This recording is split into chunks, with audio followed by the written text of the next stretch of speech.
Today we will walk through a flow test on the OMNIcheck. What you're seeing now is the starting of the application, and the motor is homing, going to its starting position. Once that happens, a full SCBA performance test is chosen.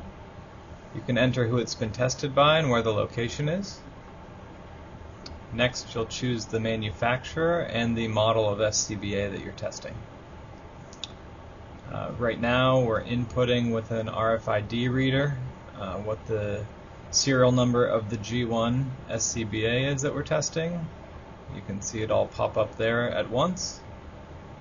And next, we've defaulted to the 1852 performance sequence. Included demo mode because we're breathing off of a cylinder.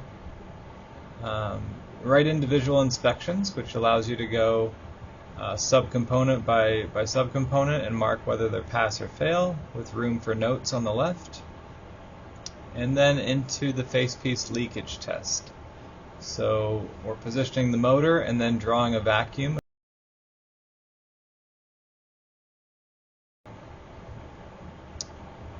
And then it will hold for 5 seconds and allow only 0.8 inches of water. You see with the text with the blue background, you can see that it passed, and then we do the exhale pressure as well. Next, the test flows into the static pressure test. You can see in blue what the current pressures are, what the settling time will be, and what the test duration is.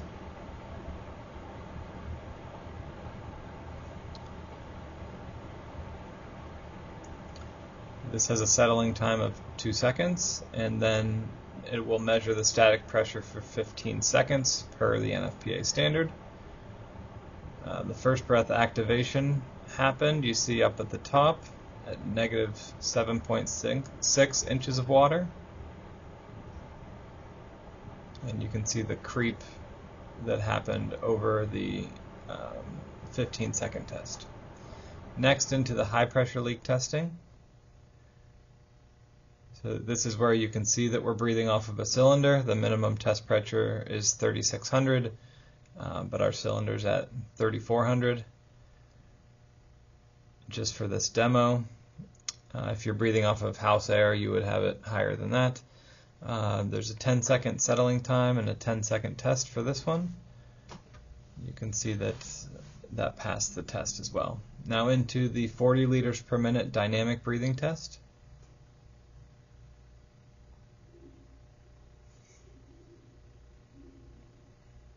On the left side, you see high pressure versus medium pressure, and on the right side is high pressure versus the lowest pressure in the facepiece.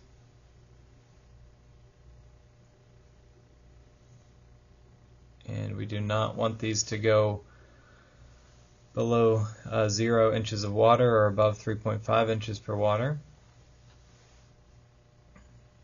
You see passing results here, and into the 103 liter per minute test is next with a similar format.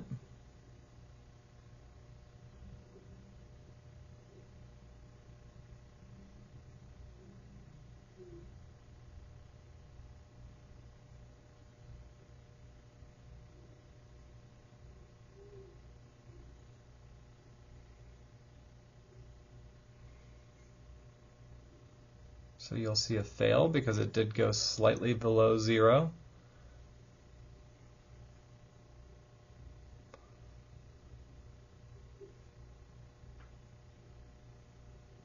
With that, you would go to your care and use manual and look into what adjustments need to be made.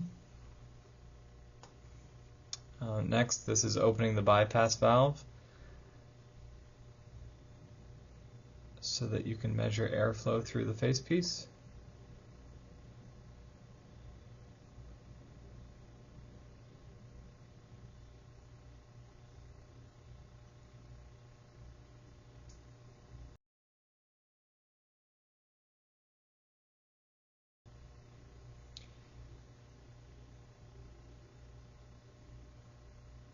And finally, we transition into the gauge, heads-up display, and alarm ring down accuracy test.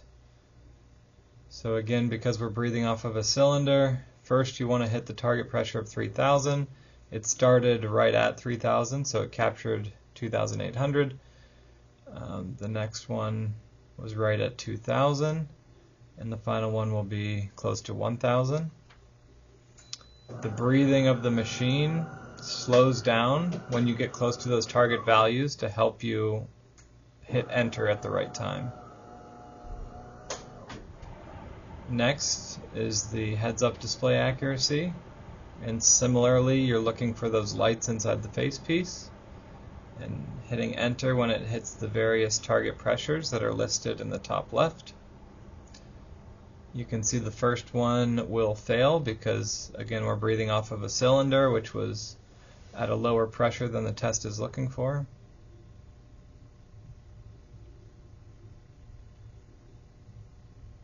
And finally, we'll look for the alarm ring down.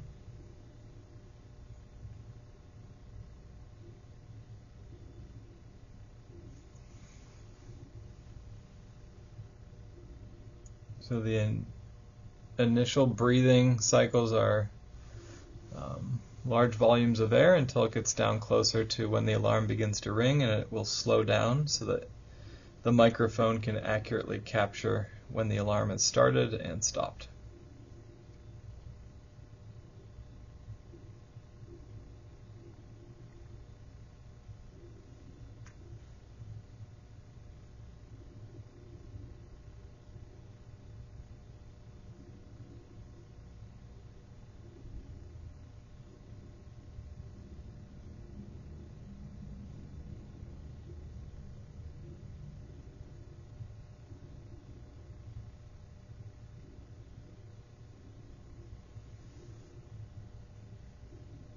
And finally, the test report is displayed. This can be printed as a PDF or saved off as a PDF.